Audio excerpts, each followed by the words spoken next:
At the end of my week, I'll come to the door with one meal and I'll walk away with a full heart. Drop off a warm meal and get more than you expect. Volunteer at americaletsdolunch.org. That's americaletsdolunch.org. Brought to you by Meals on Wheels America and the Ad Council. El Paso's News Radio 690 KTSM. Live from the KTSM AM 690 studios, it's Talk El Paso with Andrew J. Polk. Be a part of the show by calling 915-544-KTSM, 915-544-5876, or comment online on our stream at facebook.com/Talk El Paso. It's 4 p.m. Mountain Time, and that means it's time to talk El Paso with Andrew J. Polk. Thank you all so very much for joining us here for Talk El Paso, airing live on News Radio 690 KTSM. I'm your host, Andrew J. Polk. Thank you for tuning in however you may be doing so, be it on air, online, live streaming through the free and reliable iHeartRadio app, or joining us over on the various social media pages. We're up on these days, facebook.com/Talk El Paso, the Talk El Paso channel over on YouTube, Twitter at Talk El Paso, or twitch.tv, Andrew J. Polk. Again, all the ways you're doing there, comments can come in there throughout the program here, already dropping those reacts, which we do appreciate. We have Robbie Flores and Flaco Jimenez. Just helps with all that algorithmic stuff here. If that doesn't sound like anything to you, don't even worry about it, because as long as you're tuned in and staying informed, you're already in the right direction in terms of, well, discussing the things that affect us here in the borderland, because no one else is going to talk about this stuff the way we're going to here. And a lot of stuff on here today. I feel like I haven't said that there's ever that, nothing going on today. Go home, folks. Don't worry about it. Nothing to worry about here. Nothing to see here. Just go about your business. It's not that that's the kind of thing we would ever do on this program, but like seriously, we've never even gotten close to that since this program has started here. So a lot to get into here today.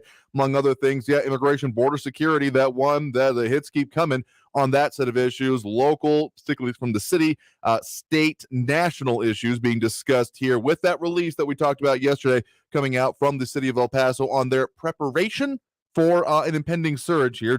That's just straight from the title of the city release on this here. So, take it for yourself what you take that to mean, but also a whole lot more going on with the statewide efforts, the national things going on here. There's just a whole lot, this the title of it here. This is too much for me to manage at one point. Title of it here: City of El Paso and Office of Emergency Management prepared for migrant surges. The release that, we had been told was coming out and now is in hands here today, along with a whole lot more going on with another reasons just to be glad about. Well, from this standpoint in the borderland anyway, even if it's not good for the rest of the state here, how the grid is aligned and how, we're not going to be suffering potentially the same impacts, though it's not out of the question for reliability of electricity now in these sweltering summer temperatures. We're actually not getting the brunt of it here, even temperature-wise, though if you could be confused for thinking it's summer already, I wouldn't blame you otherwise. And also, kind of closing out our coverage of one of the primary runoff races, that for County Commissioners Precinct 4, as we will now be today talking with the incumbent Commissioner Carl Robinson about his term of office, some of the major decisions he's had so far, goals for the next one, and just those big issues you all have brought up as well. So that'll be our interview here today. But so let's dive right into it, because I know there was a lot of interest from a lot of people, even callers and commenters, on that release here. So again, City of El Paso and Office of Emergency Management prepared for migrant surges. That the release from the City of El Paso coming out, technically dated 2 days ago, but more or less coming out yesterday, saying that they have and are continuing to coordinate with local nonprofit organization, community groups, and federal immigration enforcement agencies to address the ongoing concerns related to the release of migrants in El Paso. Though it has been noted by others, including El Paso Matters, that this release stopped short of saying that they could or would erect any type of temporary shelter.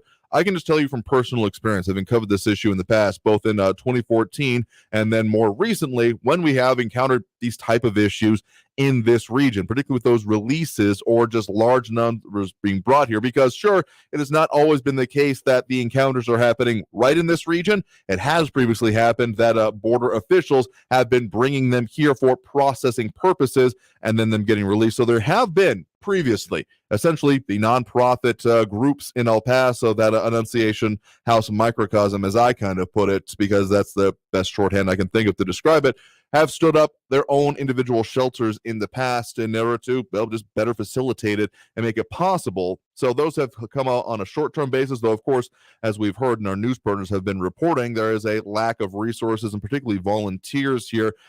So they are saying, and Deputy City Manager Mario D'Agostino quoted as saying, we've already been engaged in the process. We are now increased our efforts exponentially and been working with 4 weeks to convince a federal government to open military installations, give their logistics capabilities and proximity to us here in El Paso, but the federal government has not yet agreed to provide us support. So one of those questions that was actually brought up by y'all yesterday about what about that Fort Bliss facility. So it has been asked, but apparently no dice just yet. So, and the city says that currently the federal agencies who have been releasing single adults, with the majority of them being male, who are arranging their own transportation to their final destinations outside of El Paso. That's really the crux of it, because again, not a whole lot of staying in the area is the focus for the most part here.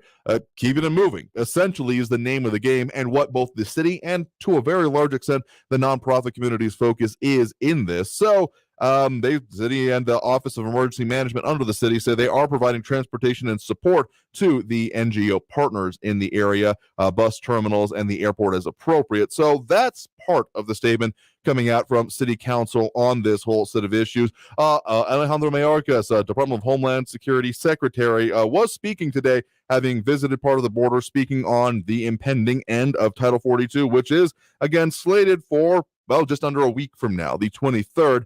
The news conference was a little bit garbled, actually. Their just signal did not seem to be that good, so not a whole lot. I had to look at more of the transcription than anything to find real value in it. But bringing out some of the many very similar points, those pillars that they've talked about previously.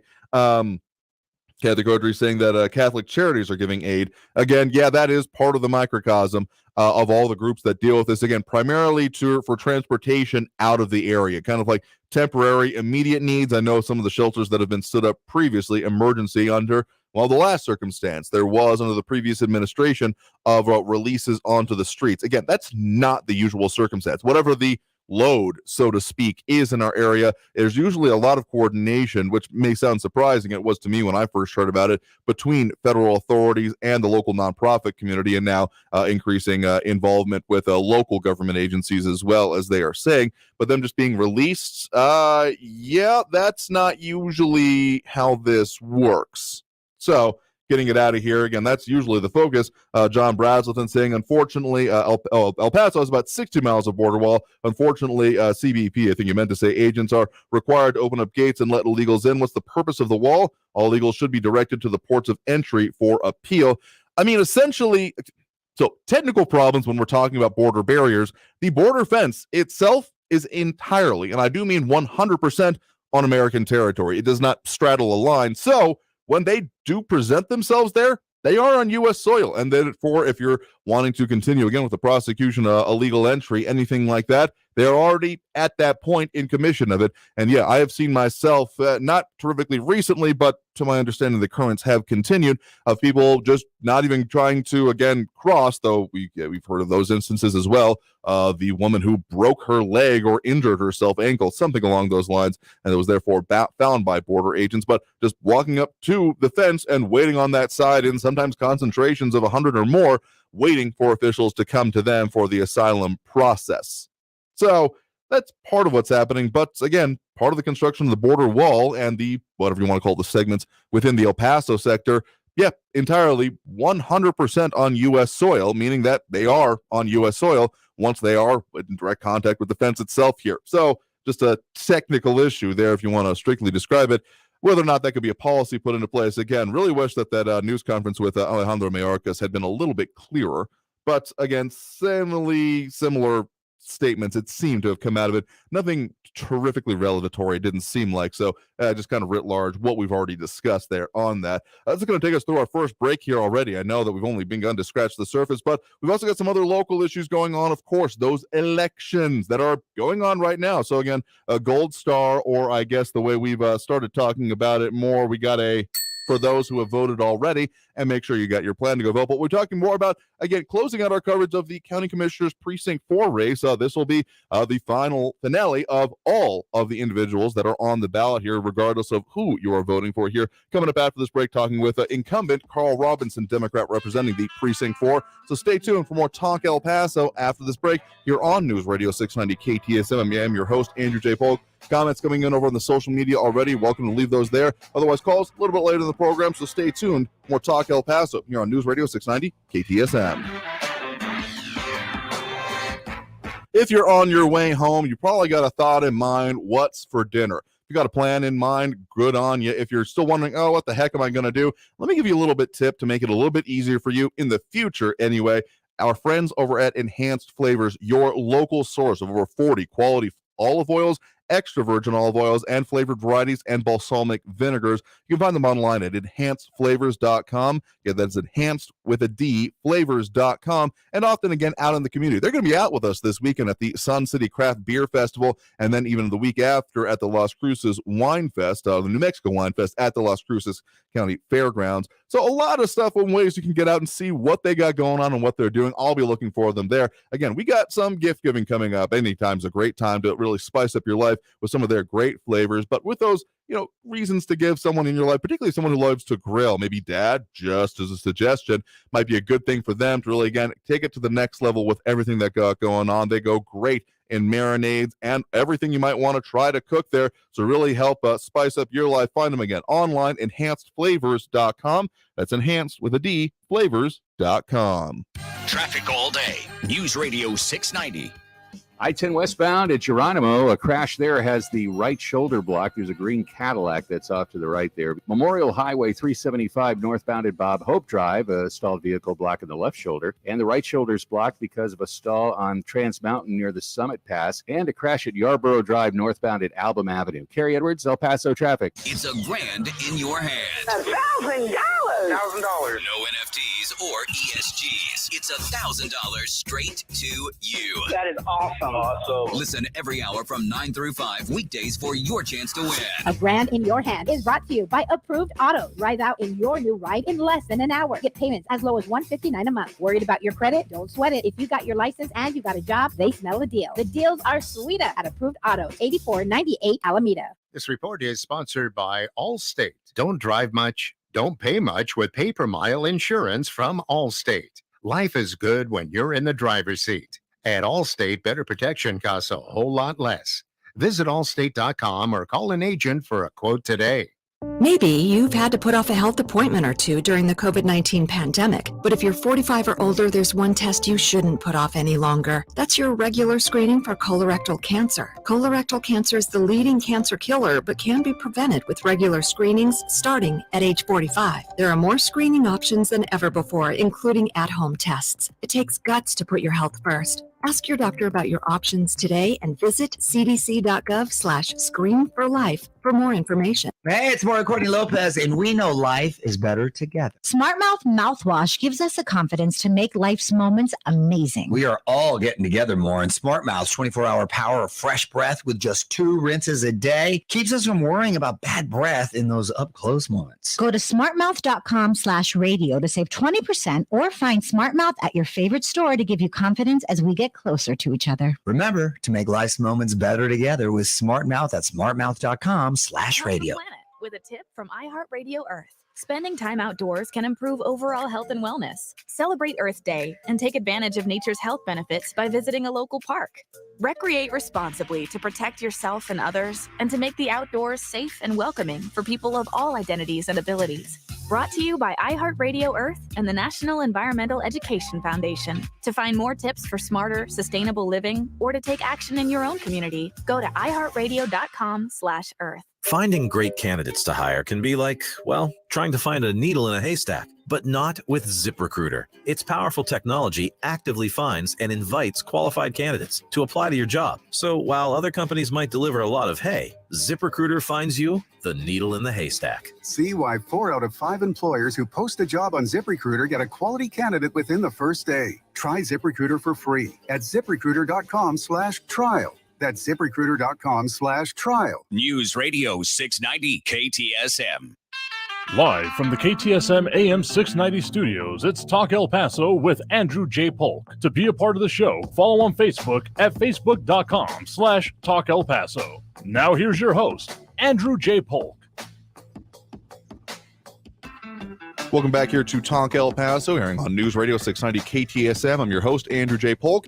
Thank you for tuning in, however you may be doing so, be it on air, online, live, streaming through the free and reliable iHeartRadio app, or joining us over on the various social media outlets we're up on these days, Facebook, YouTube, Twitter, and Twitch. Of course, we are on the cusp, actually in the voting going on right now, early voting having started early this week for that primary runoff election. We've been bringing you a lot of coverage of some of these specific races, Precinct 4 for County Commissioners Court primary among them. So joining us now to talk further about that, we are joined by the current commissioner for El Paso County Commissioners Court Precinct 4, Carl Robinson. Commissioner Robinson, thank you very much for joining us today. Well, thanks for having me. Absolutely happy to have you on. There have been a lot of talk about different issues going on with this, and people may be somewhat familiar with yourself if they've paid attention to El Paso politics, but given the amount of people that do not and are disengaged from this process, go ahead and reintroduce yourself and talk about a little bit what you've done in this current term of office, if you can. Well, my name is Carl L. Robinson. I'm a combat veteran. I came to El Paso in 1977. I was in the Army. I've spent 25 years in the U.S. Army. I retired here in El Paso. I raised a family in El Paso. And I've been involved in the community ever since I got here with several nonprofit organizations. My service and community service, as far as serving community, I also served 2 terms on the city council from 2009 to 2017. Right. And yeah. I got elected to a current term as a county commissioner 3 years ago.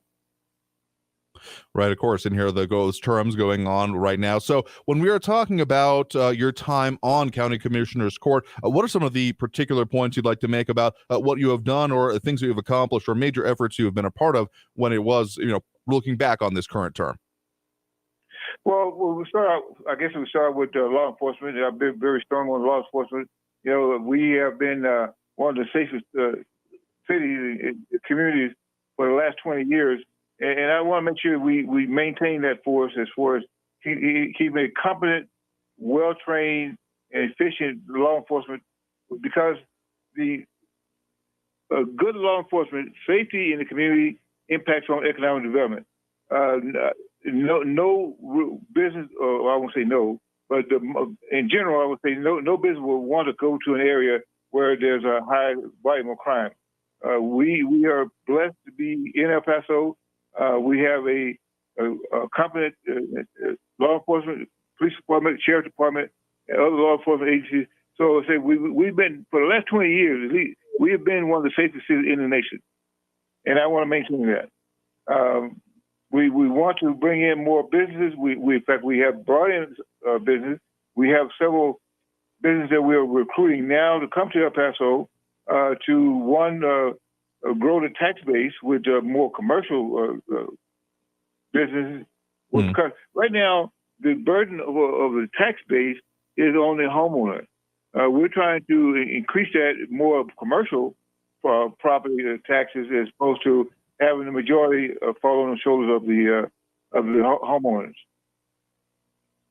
Yeah, taxes are certainly a very important issue here. One of the more, outstanding for a lot of people issues that County Commissioners Court has been involved in has been when it comes to the pandemic era restrictions and everything that has come from that. As we are currently still in the situation that we are and those currents continue to shift, what are your current idea, philosophy, or even thinking about how to manage, maintain, or deal with that going forward?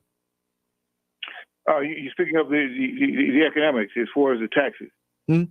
Well, more on the restrictions that have previously put into place. They've been largely down, but of course there are economic impacts that come out of that as well, particularly on business restrictions. As again, the situation continues to be somewhat fluid. What again is your philosophy on that part? Speaking about businesses specifically.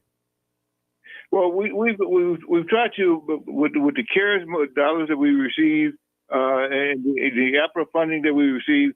We've put a lot of funding that we got from the federal government into to help businesses we had a number of businesses that closed their doors because of the economics, because of the pandemic. But we have helped many, and we're still working towards helping a lot of business to maintain or stay in business and grow the business as far as using those your tax dollars, but more so the CARES and the APRA funding that we have received. Now, one thing I will say to you that the public is that even though we had a problem with business because of the pandemic, sales tax didn't falter. We did very well on sales tax. But once again, when we talk about property taxes, that's a different story.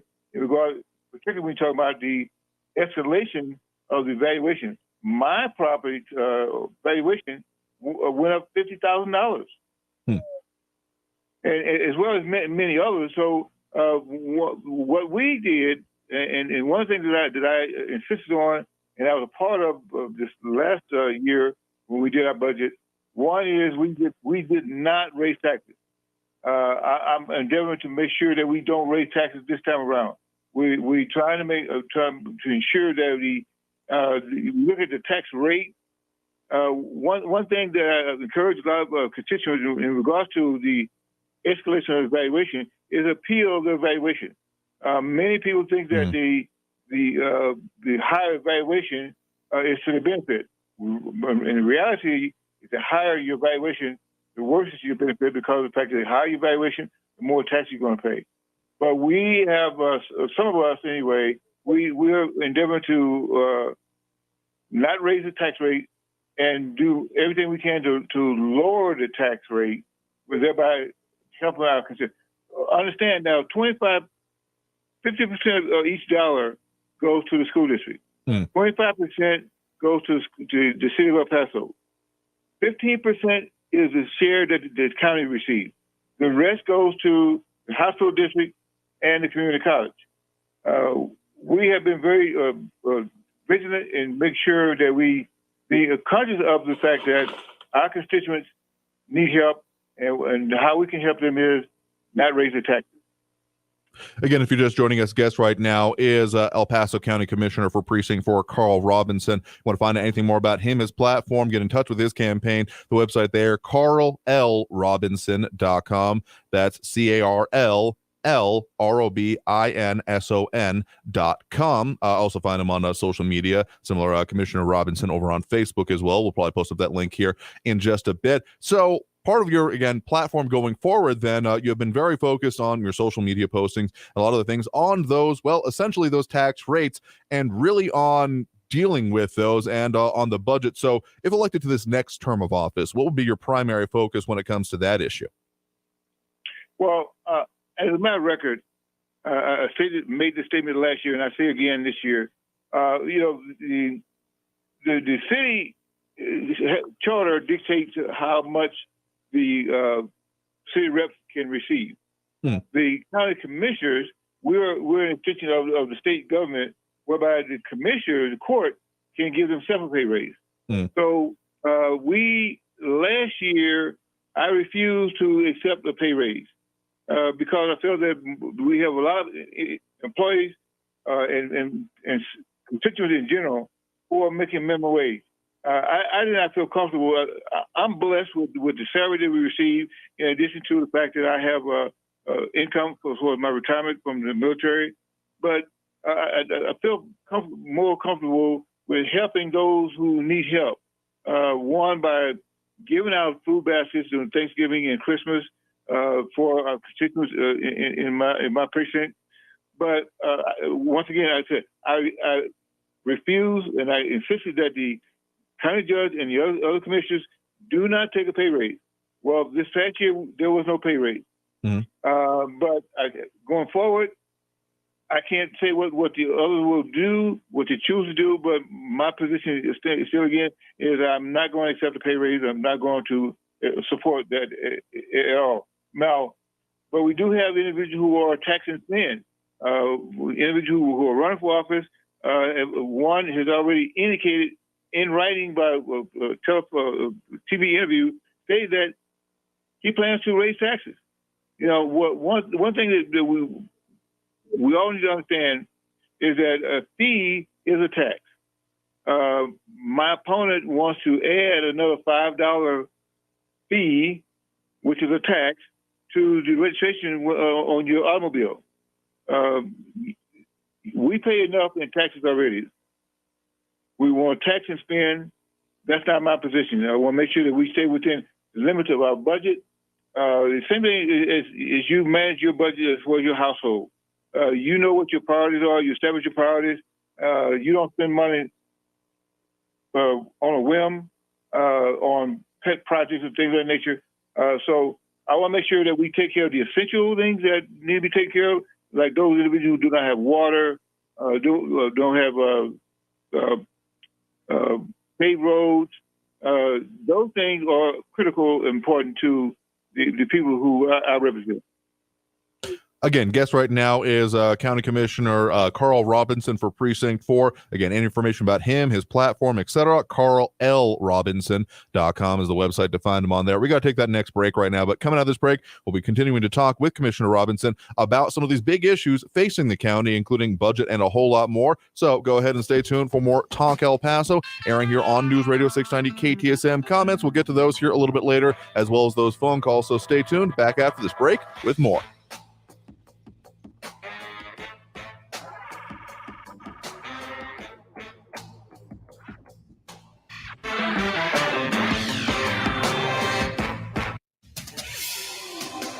El Paso's News Radio 690 KTSM. Hey everyone, this is Robert Olguin with your KFOX 14 News Update. A woman in West El Paso has died after she was hit by a truck while crossing the street to pick up a cell phone that had been dropped. Police officials identified the woman as 37-year-old Selena Correa. The incident happened last night on Shadow Mountain. Correa's son had dropped his cell phone on the street. Correa returned to the lane of traffic to retrieve the cell phone when she was hit by a truck. Human remains were found today at the site of a fire where a home burned to the ground in Doña Ana County, New Mexico. The mobile home was on Fox Road, north of Las Cruces. It caught fire last night. When fire crews arrived, the home was fully engulfed. A man and a woman live at the home. According to authorities, the man has been located, but the woman is still missing. This has been your KFOX 14 News Update. I'm Robert Olguin. News Radio 690. Traffic all day.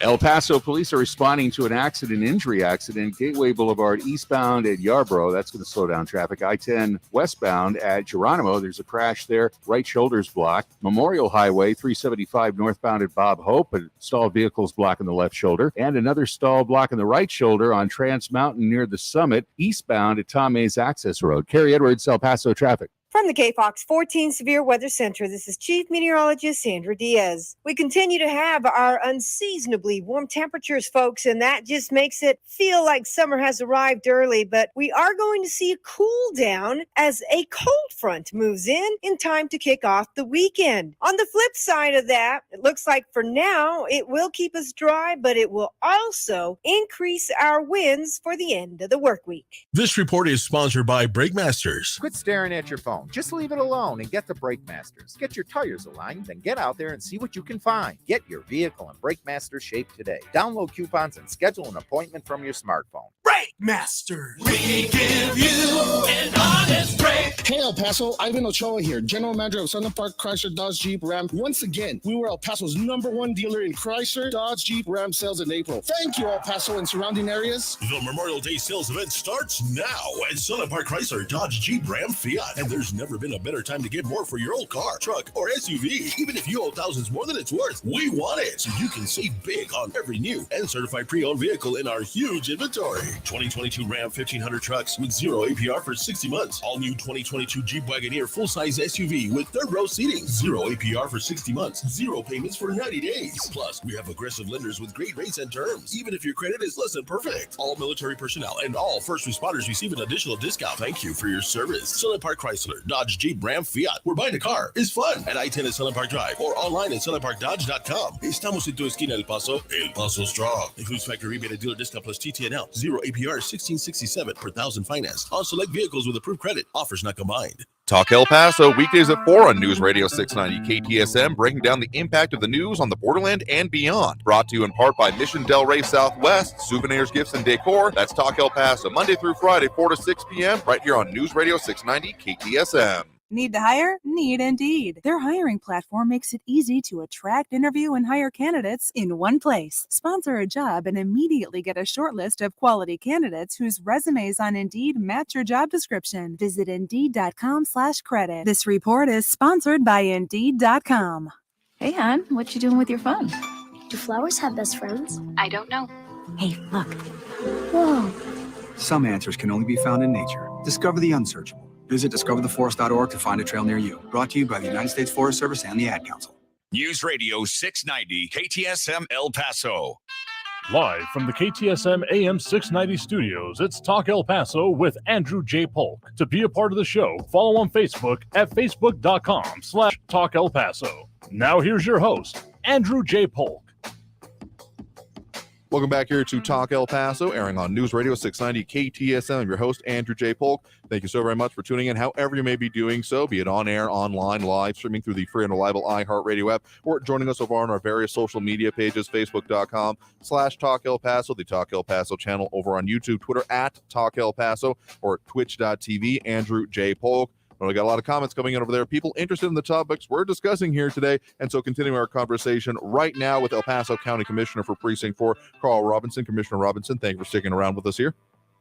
Well, thank you for the opportunity. Absolutely. Very important to talk about what is going on with this currently ongoing election. Again, early voting having started on Monday this week and going on through at middle of next week before Election Day, then on May 24th for this primary runoff. So talking with the candidates about the issue, just ever so slightly important for people to have a better understanding. So before the break, we were talking a little bit about some of your priorities for the next term of office, which conjoins very well with one of the major issues we've been talking about our runoff candidates about, particularly on budget and taxes, because that has been probably almost hands down one of the biggest issues and concerns we've even had just from members of our audience about concern about how that's going up. You mentioned a little bit about kind of the setup for this, that those property valuations having come out from the Central Appraisal District showing big increases, 15 to 17% on average, it does seem like. And with those deadlines now for, well, the contestation of those property values starting to come in, began actually as of this Monday, though it is technically from 30 days from when you receive your valuation letter. So there might be some that are still able to do that further, process to get into it. But really the rubber hits the road when we get down to the taxing entities. You mentioned further that there are different breakdowns, each tax dollar, so to speak, and the portion that goes to the county. So you were saying that you're not interested in raising taxes and would refuse a pay increase for yourself here. But when it comes to, the setup here, of course, is that coming into the pandemic and the issues there, that there were two different tactics taken by the city and the county. The way the county ended up doing it was that they had a no net revenue budget, meaning that they kept the revenue the same, which actually required a slight tax decrease, one of the first that has happened in recent memory when it comes to the county at the very least. So for a next term of office, what would be your priorities and your thinking when it comes to specifically that tax rate? Well, we're going to hold the line. From my position, we're going to hold the line. As far as what we did last year, we probably will able to mimic this year what we did last year as best we can. Understand that the county is growing as far as and there are needs in our community that have not been addressed in the last 20 years. When you think about the fact that last August, we had a big flooding in Conatillo. Well, that issue had not been addressed for 20 years. The people have suffered as far as the flooding. I went out there myself. In fact, I was the only elected official that went out and assessed the situation in Conatillo as far as the flooding. And we, as a result, we had received the APRA funding. So I was insisted on that we get the necessary equipment, adequate equipment, to deal with the issue as far as the flooding. So we had the large pump trucks that the vac trucks, I say pump trucks, the vac trucks that the water utilities have. Well, the county did not have any. They did not have one. We now have 4. And so we have strategically located the trucks in the area, one in Canateo, one in East Montana, one in Favens. So we have in locations whereby we can deal with the issue when the flooding comes. So this time around, this coming year, should we have flooding, we will be better prepared compared to where we were last year. And we're also taking some steps to alleviate, working in partnership with TxDOT, the railroad, and the other entities that's involved to make sure that they take care of their portion of the Donovan is shared as far as responsibility with the city, the county, and the state. So we're doing our part, and we're working towards partnership with the other entities to do their part to alleviate the problem with the flooding in the other infrastructure areas in that area. Interesting points to bring up there. And again, if you're just joining us, guest right now is County Commissioner Carl Robinson for Precinct 4, a Democrat. If you want to find anything more about him, carllrobinson.com is the website to find for him, his campaign information, all of that stuff here, as well as over on social media. Commissioner Robinson over there on Facebook. We'll post up that link here in a bit. But so it's interesting you mentioned there that the infrastructure and those parts of it, certainly also important discussions here. But so overall, just on the budget, to put a pin in that, your intention is to hold the line as much as possible while recognizing that more services and more demands are being put out there because, and this also links in then with the growth issue we talk about here at this point, that sure, the county grew population-wise anyway by about 8% census to census here, with the most recent one coming in. Not no growth, but one of the slowest rates we've seen in the borderland region since about World War II here. So all those factors combined here, I guess expectations are to be able to hold the line or even lower the tax rate, as you have put out in some of your statements? As best we can, yes, sir. Now, what when you talk about the infrastructure, some of the issues that we have with that had not been addressed, for the last 20 years.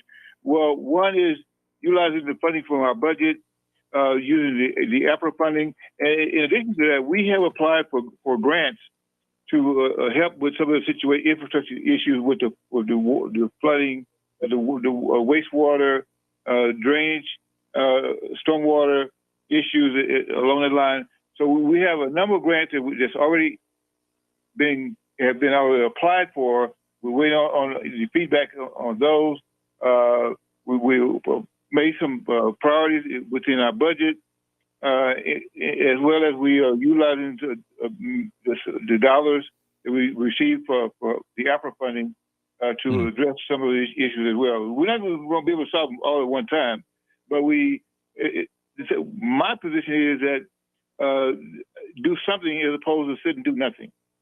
And what has happened in the last 20 years, for the most part, little to nothing has been done for those outlying areas. So I feel that that they have been overlooked, and I'm not going to allow it to happen any longer. That my priority is to work with the constituents in that area. One of the things I have said many times to the other commissioners and the judge,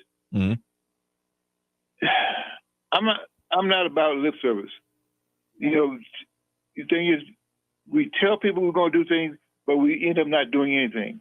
I've said that I'm going to be more vigilant and more insistent on getting some of the things done, getting the project started, getting the funding, and take care of the people that we represent in a more adequate manner. As well as we have people who one is for jobs. Now, when you talk about economic development along the same line, we have brought in businesses.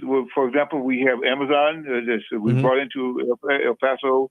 We're working on our meeting this yesterday, as a matter of fact. I can't get into any details, but we have a large, major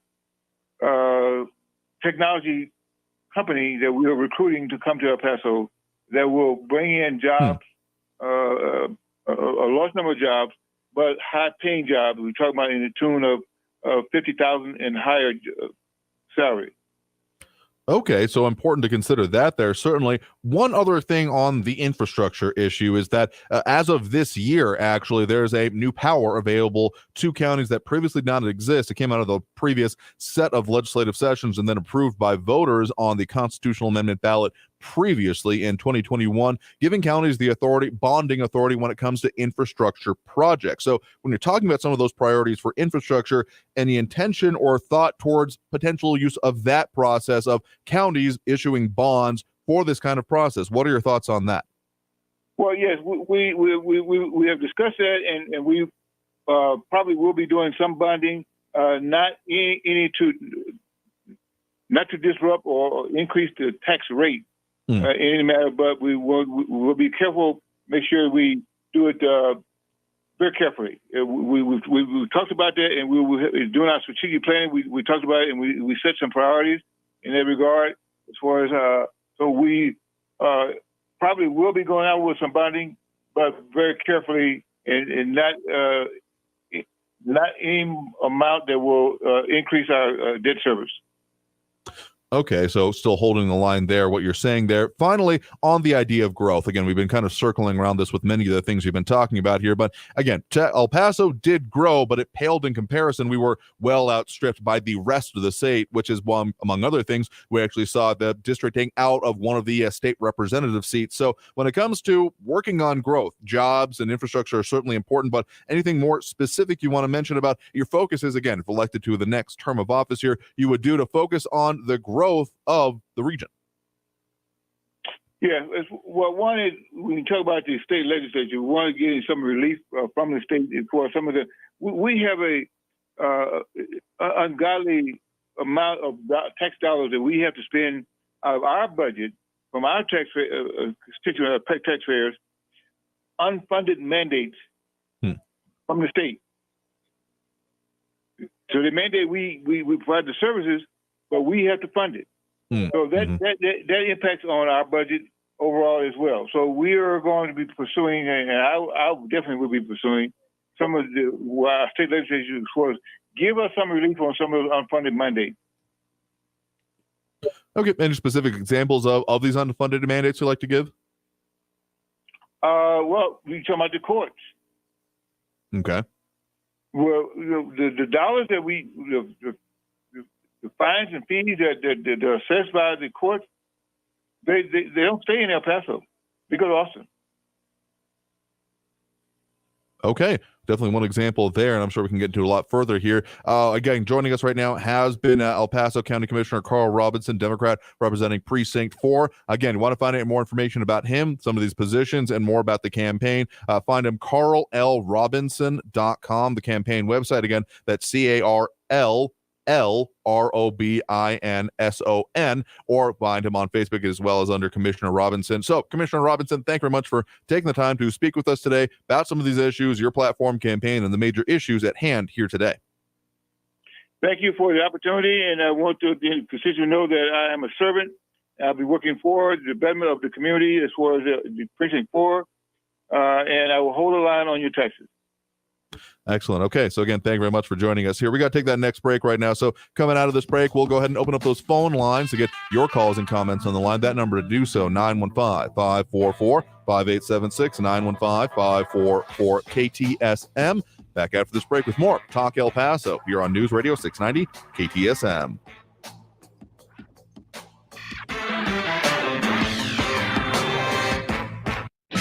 Traffic all day.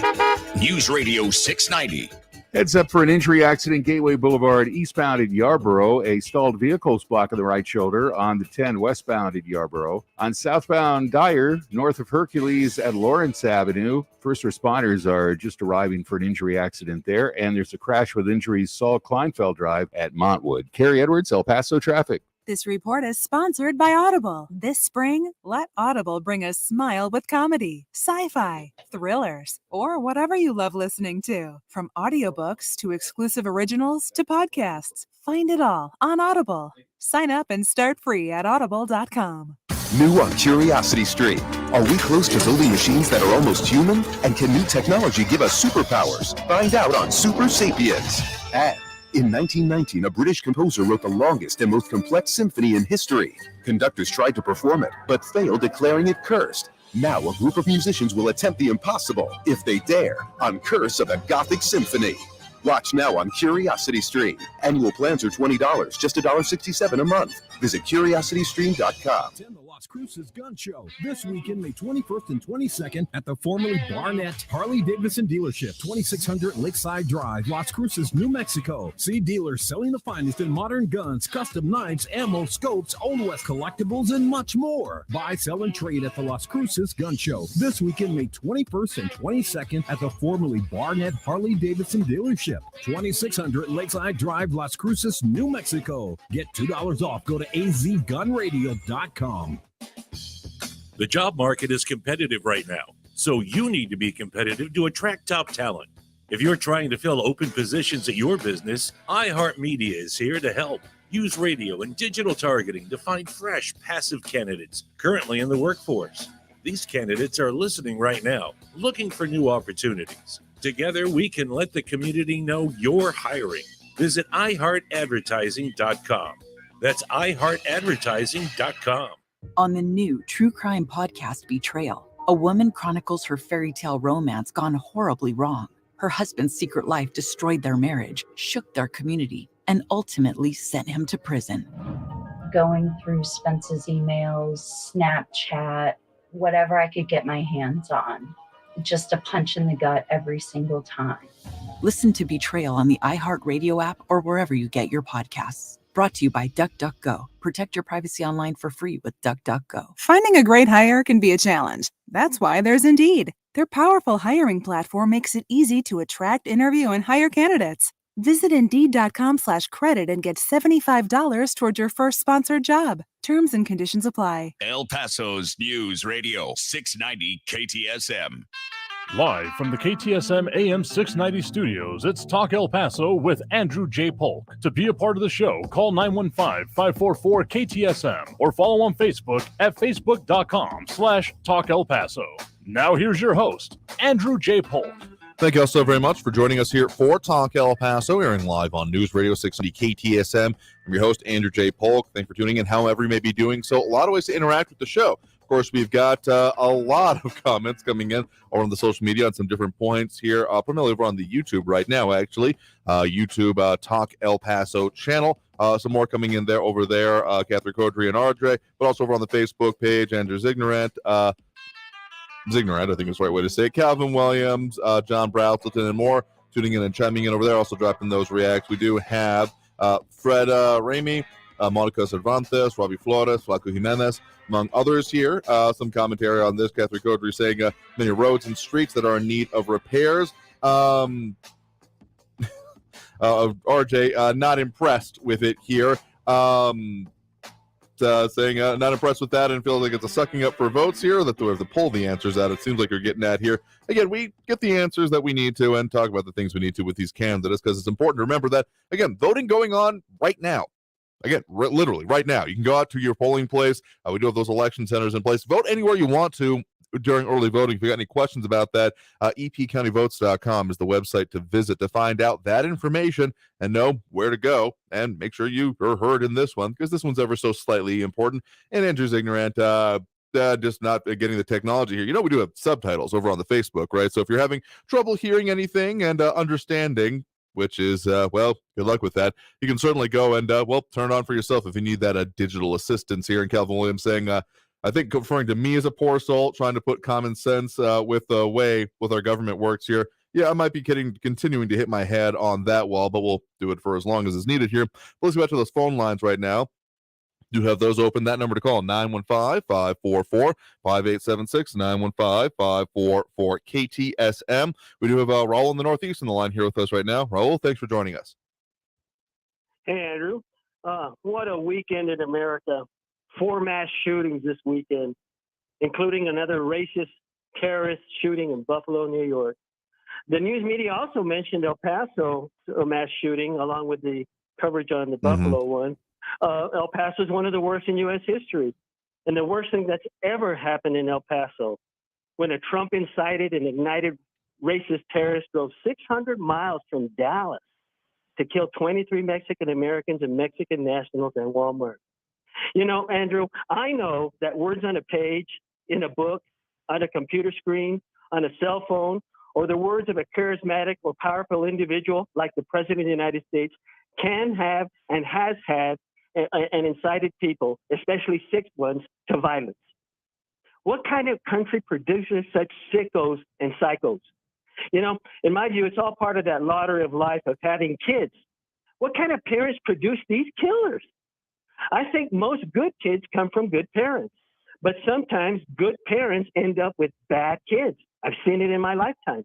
Some people think there's such a thing as a bad seed, in fact. And I'm pretty sure bad parents or bad parenting produces bad kids, although good kids can also come from bad parents. But America is a sick country with sick plutocrats, their purchase politicians, and the moronic mob and the violent gun nuts. So Americans have to suffer these periodic and regular mass killings at schools, shopping, and entertainment venues because Republicans, gun manufacturers, the NRA, and gun nuts believe that the Second Amendment trumps Americans' rights to safety, security, and well-being, and have worked mightily to prevent the passage of sensible gun regulations. Now, this killer, that El Paso Trump terrorist killer, and Hitler, and that diabolical Donald Trump, they should have been aborted.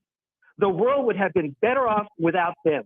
And don't you forget, you hypocrite Christians, that your God drowned to death most of humanity, including babies, puppies, kitties, baby dinosaurs, and unicorns. And none of those babies and kids God drowned murdered a bunch of innocent people. Okay, we've been through this argument a few times here.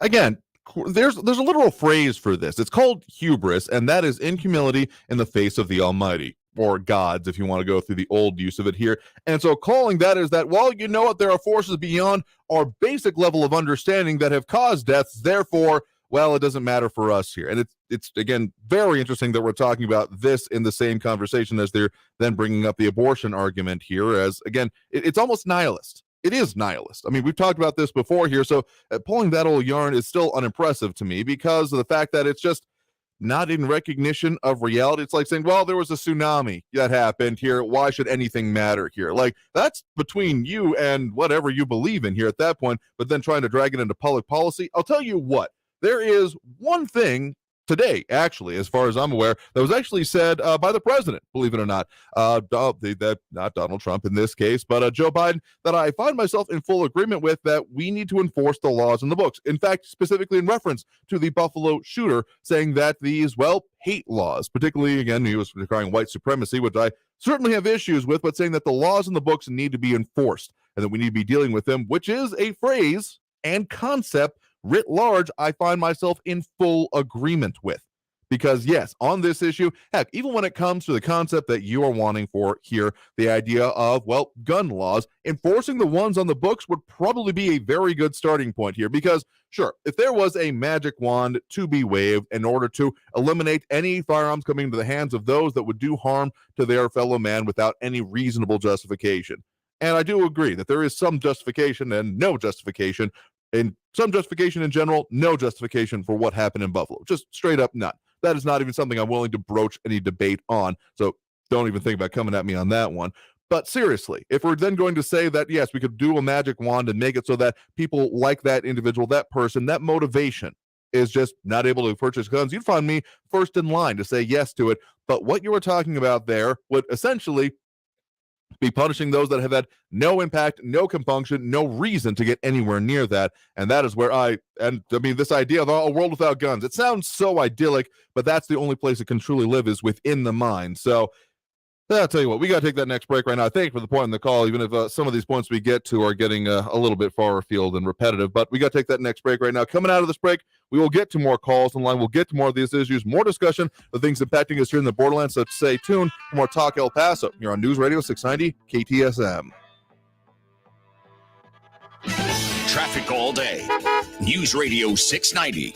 Heads up for an injury accident, Gateway Boulevard eastbound at Yarborough. A stalled vehicle's blocking the right shoulder on the 10 westbound at Yarborough. On southbound Dyer, north of Hercules at Lawrence Avenue. First responders are just arriving for an injury accident there. And there's a crash with injuries, Saul Kleinfeld Drive at Montwood. Kerry Edwards, El Paso traffic. Hey, El Paso, Ivan Ochoa here, General Manager of Southern Park Chrysler Dodge Jeep Ram. Once again, we were El Paso's #1 dealer in Chrysler Dodge Jeep Ram sales in April. Thank you, El Paso and surrounding areas. The Memorial Day sales event starts now at Southern Park Chrysler Dodge Jeep Ram Fiat. And there's never been a better time to get more for your old car, truck, or SUV. Even if you owe thousands more than it's worth, we want it. So you can save big on every new and certified pre-owned vehicle in our huge inventory. 2022 Ram 1500 trucks with 0 APR for 60 months. All new 2022 Jeep Wagoneer full-size SUV with third row seating. 0 APR for 60 months. 0 payments for 90 days. Plus, we have aggressive lenders with great rates and terms, even if your credit is less than perfect. All military personnel and all first responders receive an additional discount. Thank you for your service. Southern Park Chrysler, Dodge, Jeep, Ram, Fiat. Where buying a car is fun at I-10 at Southern Park Drive or online at southernparkdodge.com. Estamos en tu esquina, El Paso strong. Includes factory rebate and dealer discount plus TTNL. 0 APR, $16.67 per thousand financed. On select vehicles with approved credit. Offers not combined. News on the hour and a half. Traffic and weather all day. News Radio 690 is KTSM AM El Paso, an iHeart radio station. NBC News Radio, I'm Brian Shook. President Biden says he'll keep pushing Congress to pass new gun regulations. He spoke to reporters in Buffalo today and said it's going to be very difficult, but I'm not going to give up. 10 people were killed in this city and 3 others injured. The man accused of killing 1 and wounding 5 during a church shooting in Southern California could face the death penalty. This case is definitely a case that I'm looking at for death. I'm not prejudging it. I told you I have a complete open mind. That's Orange County District Attorney Todd Spitzer, who's filing 10 charges against the suspect. The murder charge includes a special circumstance for allegedly lying in wait. That could make David Cho eligible for a death penalty prosecution. There seems to be no relief in sight at the gas pump. The AAA station survey finds the national average price for regular is now $4.52 a gallon. Meantime, it's even worse in California as drivers there are paying more than $6 a gallon. Twitter has submitted the necessary paperwork to move ahead with a deal to be bought out by Elon Musk. It comes just hours after the Tesla CEO said his bid was on hold until the social media platform publicly proves that less than 5% of accounts are fake or spam. Tony Waterman has more. Musk believes that around 20% of the accounts on Twitter are bots, but is concerned that number could be much higher, limiting how much money he'd be able to make off advertising. Twitter's CEO, Parag Agrawal, says the company uses a combination of human review and automated detection to identify fake accounts. Some analysts have questioned whether this is just an attempt by Musk to drive down his offer price after a recent market sell-off. Tony Waterman reporting. The Dow Jones gained 431 points to 32,654. You're listening to the latest from NBC News Radio. The FDA is greenlighting Pfizer-BioNTech's COVID-19 boosters for younger children. Sarah Lee Kessler reports. The FDA is granting emergency use authorization for kids ages 5 to 11 no sooner than 5 months after they complete their primary vaccine series. Pfizer submitted data showing that a third COVID shot boosts antibodies by 36 times in this age group. Studies by the CDC and the New York State Department of Health found the effectiveness of the 2-dose regimen for children 5 to 11 dropped from 68% to 12% during the Omicron surge. Ford Motor Company is selling more of its stock in electric vehicle maker Rivian Automotive. The Michigan-based automaker filed paperwork Friday indicating it unloaded another 7 million shares of Rivian stock. The move comes after Ford sold off 8 million shares a week earlier. Yankees pitcher Nestor Cortez is saying goodbye to Twitter after a controversy over racial slurs in prior tweets. Liz Warner reports. Screenshots surfaced Sunday showing Cortez's tweets from 10 years ago with language containing numerous racial slurs, with reports suggesting he was quoting rap lyrics. Cortez has since called the tweets unacceptable and said he felt this wasn't the right message to send out when he was 17 years old, and so he's deactivated his Twitter account. He also added that he could have said things differently, but now says he's going to work on it and fix it. An Ontario woman is offering a reward for the return of an uncommon piece of stolen property, a 125-pound polar bear statue. Nancy Allen said the thieves put in a lot of effort to steal the statue as she found dolly tracks in her front yard. She also said her house is known for the concrete statues that have decorated her yard for more than 30 years. Allen is offering $200 for the bear's return. Brian Shook, NBC News Radio. Now, your chance to win $1,000. Just enter this nationwide keyword on our website. Cash. That's cash. Enter it now. This report is sponsored by Wendy's $5 Biggie Bag. Wendy's Biggie Bag is still just $5. Get a double-stack junior bacon cheeseburger or crispy chicken BLT plus 4-piece nugs, small fries, and a small drink. Grab your bag at Wendy's today. U.S. price and participation may vary. Prices may be higher in Alaska and Hawaii. Hey, it's Maura Courtney Lopez, and we know life is better together. Smart Mouth Mouthwash gives us the confidence to make life's moments amazing. We are all getting together more, and Smart Mouth's 24-hour power of fresh breath with just 2 rinses a day keeps us from worrying about bad breath in those up-close moments. Go to smartmouth.com/radio to save 20% or find Smart Mouth at your favorite store to give you confidence as we get closer to each other. Remember to make life's moments better together with Smart Mouth at smartmouth.com/radio. At St. Jude Children's Research Hospital, we're fighting against childhood cancer every day. At the heart of this battle are our donors.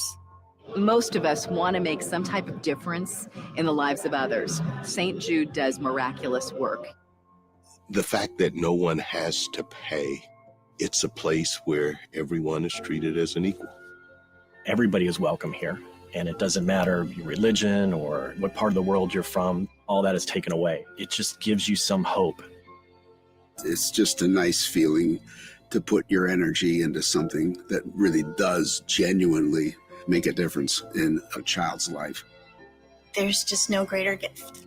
If we have the ability to help, then we have a responsibility to help. Finding cures, saving children. St. Jude Children's Research Hospital. Find out how you can help at stjude.org.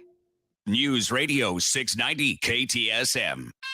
Live from the KTSM AM 690 studios, it's Talk El Paso with Andrew J. Polk. To be a part of the show, call 915-544-KTSM or follow on Facebook at facebook.com/Talk El Paso. Now here's your host, Andrew J. Polk. Thank you so very much for joining us here for Talk El Paso, airing live on News Radio 690 KTSM. I'm your host, Andrew J. Polk. Thanks for tuning in, however you may be doing so, be it on air, online, live, streaming through the free and reliable iHeartRadio app, or joining us over on the various social media pages we're up on these days. Facebook.com/Talk El Paso, the Talk El Paso channel over on YouTube, Twitter at Talk El Paso, or Twitch.tv, Andrew J. Polk. On the Facebook page, particularly a lot of reactions coming through because we're talking about a lot of stuff here today. Fred Marquez, Freda and Raimi, Monica Cervantes, Robbie Flores, and Flaco Jimenez dropping it over there. A lot more comments coming in as well. Louis Panado, RD Clips, guessing at that one. Michael Pattis, RJ, Calvin Williams, Robbie Flores, Fred Marquez, John Browse, Kathy Codry, and more. Tuning in, chiming in over on there. Again, you can leave your comments throughout the entire program that way. Also do have those phone lines open, full up at the moment, but if you wanted to call in, that number to do so, 915-544-5876, 915-544-KTSM. Oh, some of the comments coming in here are RD Clapes. Again, guessing at that one. Let me know if I'm getting it right or wrong there.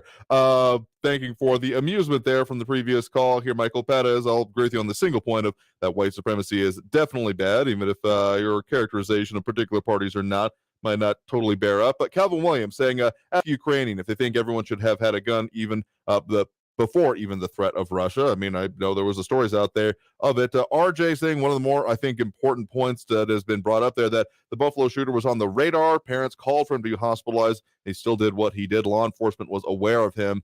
And there was now more than a little bit of posting that I've seen on my own there involved with it. So, yeah, and a whole lot more comments that we can get to right here. Also, let's go back to those phone lines here right now. Again, the number to call, 915-544-5876, 915-544-KTSM. We do have Andrew on the west side here with us right now. Andrew, thanks for joining us.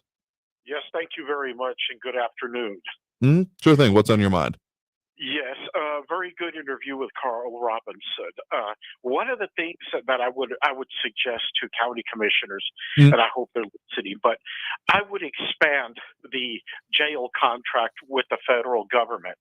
That brings in a lot of money, and it is necessary for the operation of one of the county's biggest expenditures, which is the jail itself.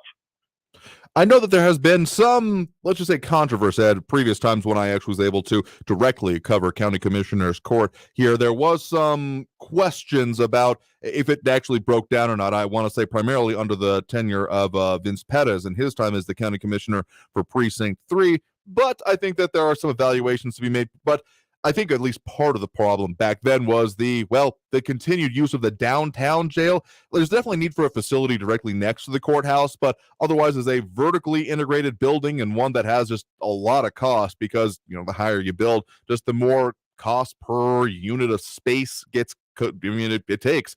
So I think that was at least part of the consideration there. Maybe that was built into the calculations he was putting forth here. But, I think it might not be unreasonable to reevaluate it, particularly given the very large amount of those kind of issues we're seeing in our area with needing for housing of some kind for those being accused of crimes ahead of trial dates. Yes. And the jail magistrates, they do a good job in keeping that jail, concerning bond issues, getting people out that deserve to be out or should be out, and keeping people in that need to be behind bars. They do a good job. But anyway, that's getting to that rule character. You're never gonna achieve any type of safety measures if you don't enforce the existing laws and you don't punish criminals. And I will repeat this, Raul. I did this for 32 years. I was in the criminal justice system working as a practitioner, both in law enforcement and corrections. And believe me, I've seen it quite a bit. And if you don't enforce the existing laws and punish criminals, this type of stuff is going to continue. You can have all the gun laws on the books that you want. If you confiscate weapons, only bad guys are going to have guns.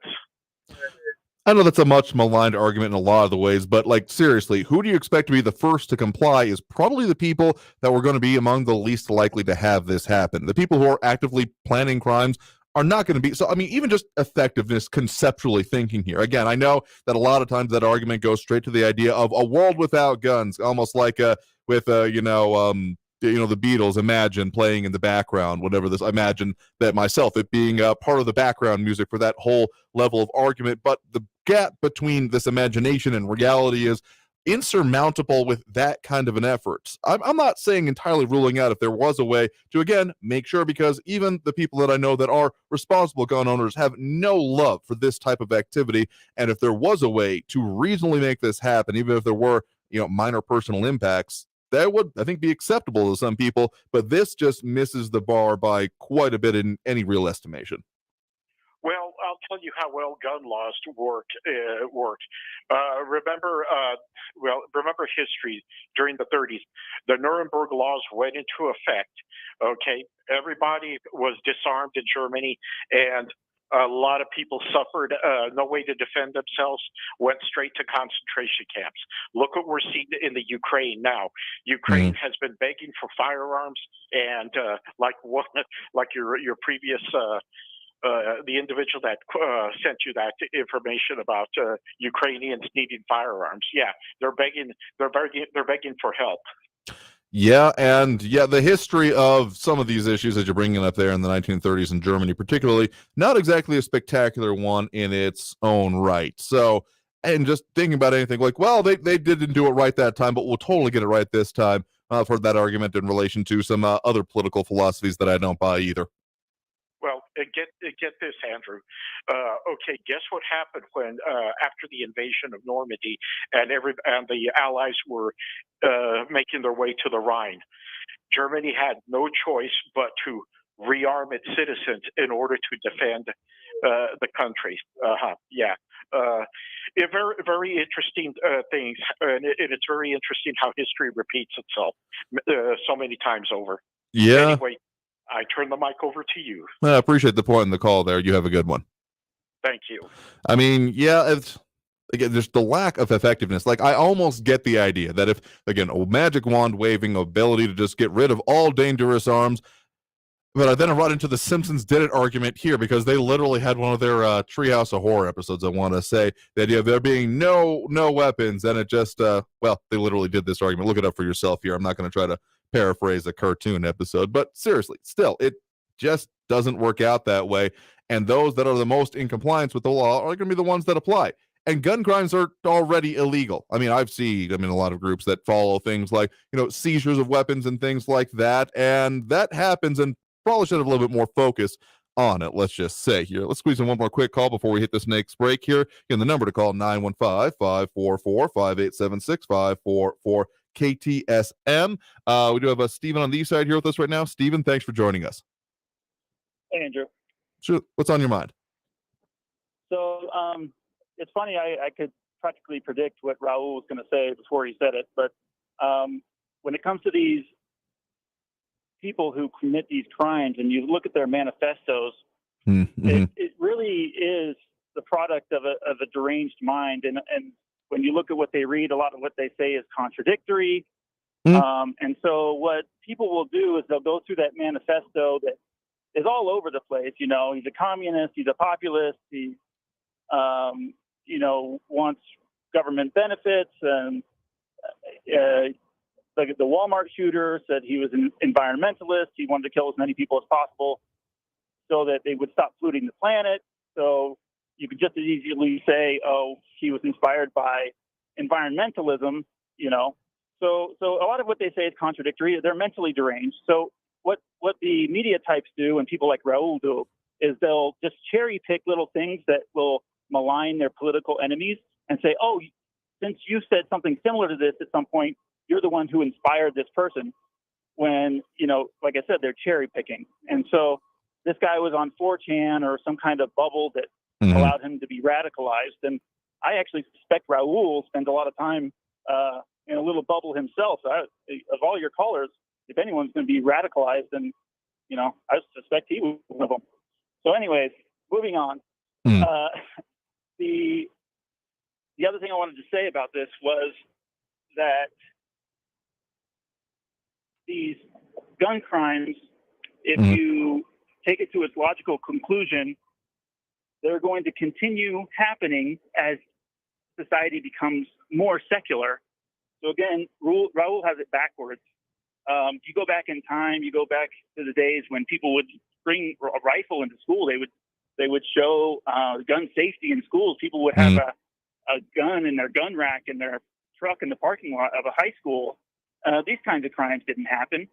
And so it's actually the opposite. The more secularized we get, and also the more racialized we get, the more of these crimes you're going to see. So what people do is they are able to demonize whatever group that they want to demonize.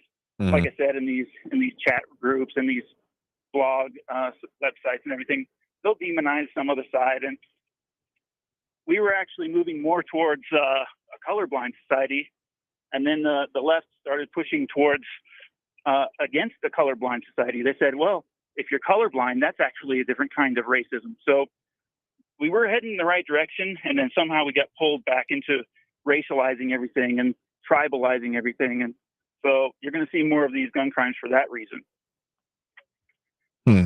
Interesting concept there. I mean, the tribalization, if there's a most powerful essential hack of the human psyche, the of us versus them kind of narrative, you'll be hard pressed to find something that has been more powerful in rhetorical and then in, well, almost genocidal terms throughout history. The idea that, well, they are different, they are bad, they are against us, and therefore we need to get rid of them. That's a pretty simple shorthand you can find for, well, some of the individuals we've had mentioned here by name, but also just some of the rhetoric that has come down here. I will say that for some of these elected officials, they do need to be careful about what they say, because even if they're just saying, well, I'm just making an argument, there are people who take things very strangely. I mean, I've had some very interesting conversations with individuals, not even just on this program, but just on the street over the years, who may have taken a concept, an idea that they heard like maybe once, and taken it to its logical extreme here. So you got to be careful with what you're saying these days, because if you're not thinking about, particularly in, mass market or elected officials, that kind of a thing, that someone is maybe even mishearing you. I mean, think about how many people just read headlines these days and think that they consider themselves informed on what the news is and not getting the actual specifics, the nuance of what's actually going on. You can end up with some real messed up people out there with some really messed up ideas about what reality is and what they need to do about it. So that's why I got to say that be careful what you wish for. Be careful if you're playing with fire, because you're going to get burnt, is really what I think has something been missed in our public rhetoric these days. Yeah, I agree with that. And I will also say that one of the main reasons why you have these, and Raul, I will agree with him on this. It is a sick society, but I suspect his solution is different than mine. I mean, we all know the statistics that if you grow up in a home with only one parent instead of two, then you are more likely to commit crimes, including gun crimes. If you live in a home that's dysfunctional, then you're more likely to have these kinds of problems, commit these violent crimes. So, our solution historically has been to try to strengthen the family, try to have functional homes, and raise children properly. And that's the best solution you could come up with, rather than some of these other things they're throwing around here as supposed solutions. Yeah, I think we got some problems here, but I don't think that not talking about them is anywhere near a solution, as much as the idea of a colorblind society may be, again, a one good idea, the idea that no one should, I mean, if you want to go back to often what is quoted with that of Martin Luther King Jr. saying the idea of content of character and such, it's a good idea, but I think we got some ways to go that I don't think that not talking about it is a solution, but the way it is talked about is almost as important as the discussion itself here, is definitely what I feel about it. So thank you for the point in the call. I do appreciate it. Thanks. All right. We got to take that next break right now. I know we got more calls on the line. We just got to take that break. We'll get more to them after this break here. Again, that number to call in, 915-544-5876, 915-544-KTSM. Back after this break with more Talk El Paso here on News Radio 690 KTSM. Stay tuned.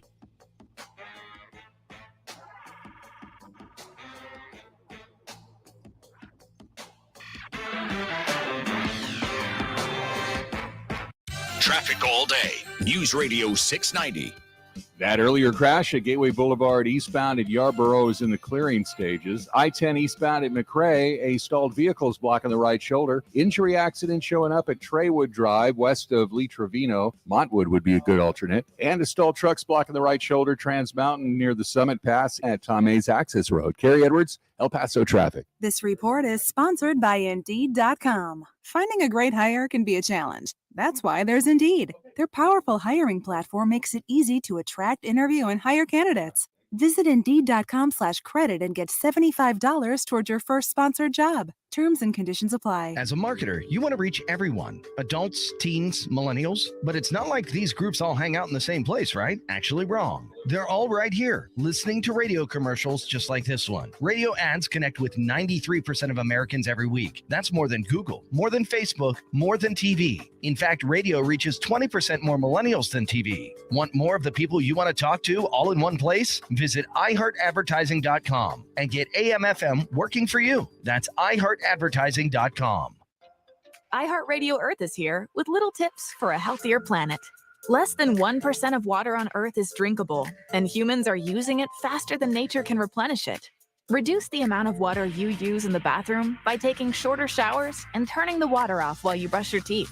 Brought to you by iHeartRadio Earth and the National Environmental Education Foundation. To find more tips for smarter, sustainable living, or to take action in your own community, go to iHeartRadio.com/Earth. If you have a small business, let Staples be your shipping partner. I'm generating orders 24/7. I don't have time to ship them too. Staples has it covered. A one-stop shipping solution for a business that works nonstop. Padded mailers in every size and color? Staples has your shipping covered with packing and shipping supplies and services. Now get 15% off UPS Ground and 20% off UPS Express shipping services. If you need to ship, ship at Staples, the working and learning store. Ends 5/28. Visit staplesconnect.com/services/shipping for details. Research shows listeners don't like it when ads interrupt their music. So to help you remember that Liberty Mutual customizes home insurance, we made this ad optional. If you want to skip this ad, remove your left earphone. Liberty Mutual customizes home insurance so you only pay for what you need. If you're missing this informative ad, you must love wasting your cash. It's the easy and smart way to save. Now it's all been said, so if that your phone was out, put it back in your head. Only pay for what you need at libertymutual.com. Liberty, liberty, liberty, liberty. Next Thursday, you will be caught in an extreme flash flood. Disasters don't plan ahead, but you can. Talk to your loved ones about making an emergency plan. Get started today at ready.gov/plan. Brought to you by FEMA and the Ad Council. News Radio 690 KTSM El Paso. Live from the KTSM AM 690 studios, it's Talk El Paso with Andrew J. Polk. To be a part of the show, call 915-544-KTSM or follow on Facebook at facebook.com/Talk El Paso. Now here's your host, Andrew J. Polk. Thank you all so very much for joining us here for Talk El Paso, airing live on News Radio 690 KTSM. I'm your host, Andrew J. Polk.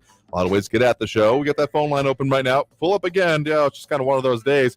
A lot to be said here. We'll be getting to more of those here in a second. If you want to try to squeeze in on that line a little bit later, that number to call, 915-544-5876. 915-544-KTSM. A lot of comments coming in over on the social media. Again, Facebook, YouTube, Twitter, and Twitch under Talk El Paso or Andrew J. Polk. You can find us, Lupinato, RJ, Michael Padas, Andrew's Ignorant, liking the way I talk here, I guess. I'm going to choose to take it as a compliment, even if, the idea of freedom seems to be a little bit frightening to you. People making their own decisions. What a concept. But anyway, a lot more commentary on all of these issues here. So if you're wanting to chime in over there, you're more than welcome to. Just interesting commentary on all of these parts here. RJ saying, damn Skippy, I saw gun racks and pickups with rifles in high school when shooting a friend's 22 after class, and these shootings didn't take place.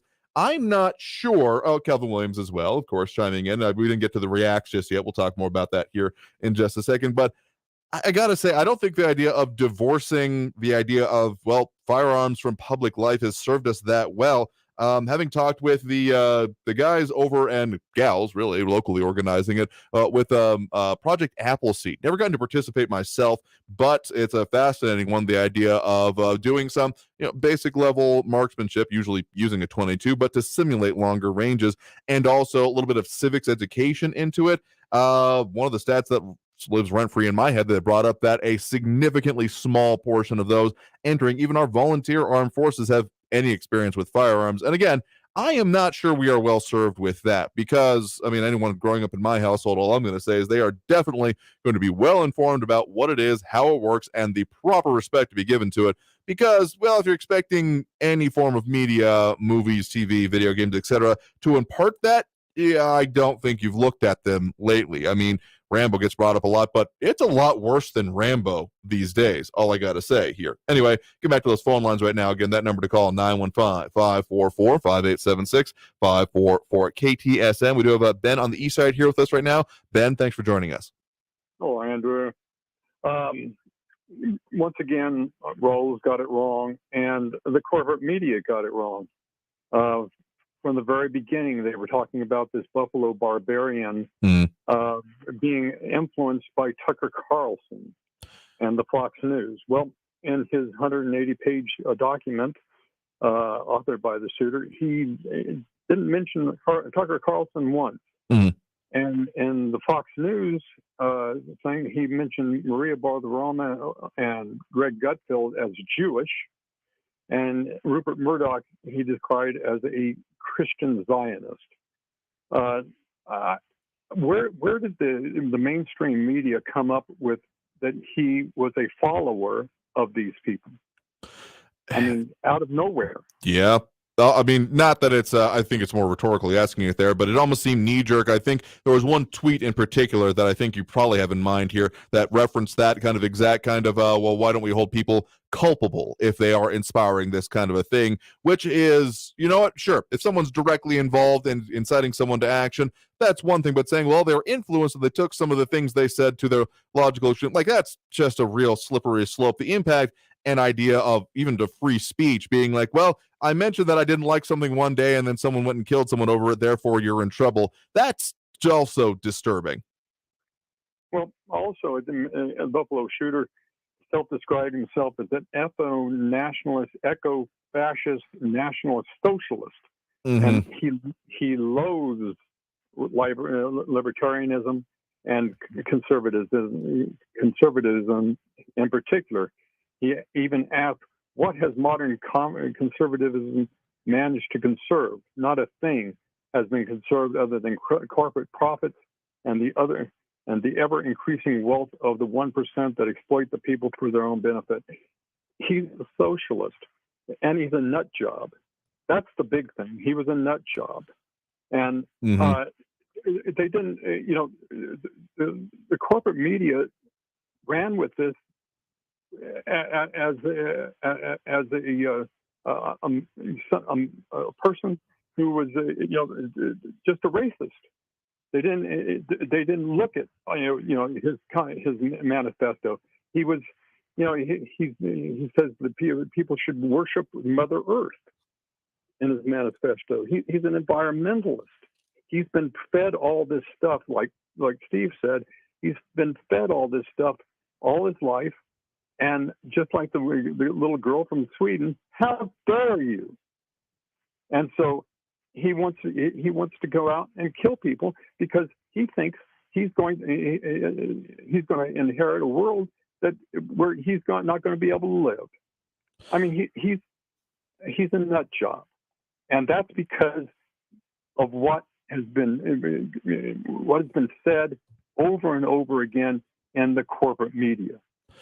Again, I fully stand by the idea of careful what you say, because as much as fully in favor of free speech, saying it just to get, views, reactions, stir people up, and therefore get more eyes on your product here, I think we're running into some dangerous territory with. Again, don't think that there should be any kind of legal repercussions, but just responsibility on the part of those that are saying it here, because again, even if someone's listening to you directly, they may not get the same idea you're putting across here. So that's why we try to do discussion on the events that we do here. I'll say this. Understanding the motivations of this person is probably important here, even if I find myself very uncomfortable when it starts delving into the specific writings of this person and justification of it, because I gotta say, when you start... and I'm not necessarily blaming you for this, but in general, whenever there is this delving into trying to then figure out, okay, what they wrote, what do they bring up, those kind of things, that almost I really get concerned about the idea of therefore inspiring further, that being I'm going to go commit an atrocity and they will never forget me. They'll be studying me like I was the most important person in the world. It's literally been brought up in the past. So that's just, I know, again, I'm not blaming you for anything specifically here, but when we start getting into that, I start being concerned. Sure. You're reading me all wrong. One of the things that I'm going to say as the last thing is the best answer to hate speech is more speech. And he who wants freedom and absolute safety will get and deserve neither. That is something that Raul has to realize. Does he want to live in a free society, or does he want to live in a socialist commune? If that's what he wants, let him go live someplace else. If he wants to live in a Republican, a constitutional republic, he's going to have to live with both hate speech and other speech, because that is what our Constitution allows. All right, I'll fully agree with you on that the solution to hate speech is more speech, because, I mean, as much as it is in vogue and has been essentially the policy of major, particularly social media outlets, trying to avoid liability for the most part, of just getting it off the platform, that doesn't stop it. It doesn't make it end. It just then pushes it into the dark corners of these online spaces, where it then festers, and you have jokes that I am not going to repeat, but may have been very popular on some of those websites that have been mentioned, that at a certain point stopped being a joke and started being a sincerely held belief, because there was no further analysis of it. There was no one saying, no, that's messed up for these reasons, because it had been divorced from the mainstream area. So yeah, people decrying what they see wrong, I think, kind of the cornerstones that this show is built on, among other things. So I will absolutely fully agree with you on that point. One other thing, Mhm. I have yet to hear about a news conference from our city and county leaders about what's happening at our border. Where are our leadership for something that's going to be very, very dangerous to the community starting next week and even going on now? Yeah, the closest thing we've gotten so far is that press release that we mentioned at the top of the show here, coming out from the city, titled City of El Paso and Office of Emergency Management prepared for migrant surges, though I think there are more questions about the assertion made there about that level of preparation. Yeah. They're prepared. I would like to hear how they're prepared, and because I'm really literally afraid for the people in El Paso. I mean, what people are we letting into our community? That's the big question. As always, a concern, because particularly when things get lax, and I mean, there are processes supposed to be in place, but if we're dealing with unprecedented levels, as keeps being referred to, what happens when those processes start to break down is a very valid question to ask. Yeah, I mean, am I safe to walk around the streets? I would say these people. Do these people have any means of getting any money to feed themselves? If not, are they going to resort to to robbing people? I've heard that every one of them is getting a $800 credit card to come across, and that's from our government.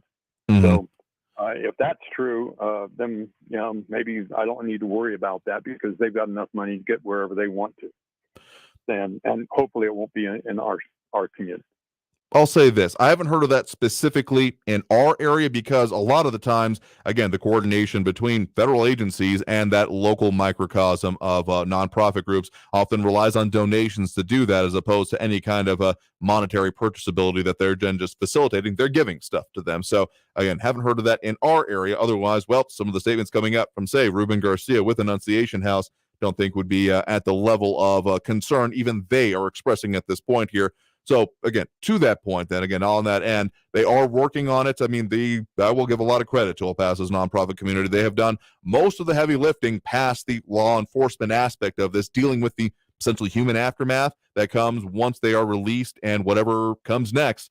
But things are stretched a bit thin here. So we'll talk more about this coming up here. We got to take that next break right now, though. So thank you for the point in the call. We are overdue here. I know we got more people on the line. Stay there if you wanted to get on more, and we'll certainly keep taking those calls. Again, that number to call, 915-544-5876, 915-544 KTSM. Back after this break. More on the comments, calls, and all that good stuff here on News Radio 690 KTSM. Stay tuned.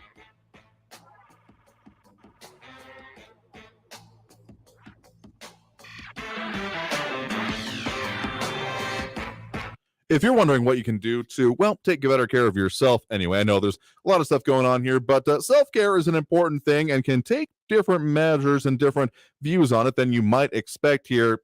Point being that taking care of yourself, keeping yourself looking good, feeling out there can help wonders for your confidence and dealing with all the things that are going on and the serious issues we're talking about in this world. So what I recommend, well, where I go for to deal with all the hair in my head is Gentleman's Republic, Barber Salon and Men's Spa. You can find them online at gentsrepublic.com. That's GENTS Republic.com, or by giving them a call at 915-532-3000. Again, 915-532-3000. Give them a call today to get your next appointment scheduled there for expert hair and beard grooming because, well, again, the only place in town I trust with all of those aspects. Literally, I've not gone anywhere else to deal with my beard and been going with them for years now because of it. And if you want to find out that and give away, maybe some great gifts for Father's Day, that's coming up. Your dad definitely deserves to get treated like a king for a day, or whatever the special gentleman is in your life. Again, give him a call, 915-532-3000, or online at gentsrepublic.com. That's GENTS Republic.com.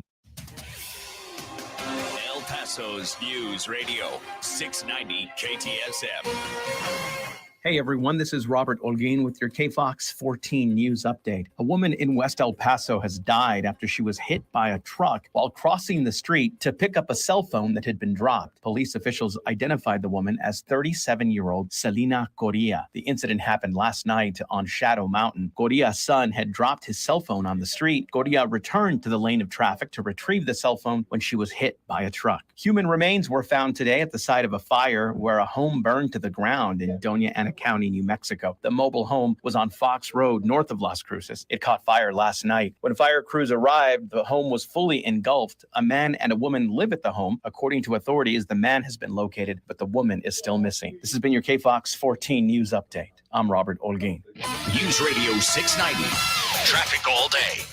An earlier crash on the border highway westbound at Fonseca is blocking the left lane, stay to the right.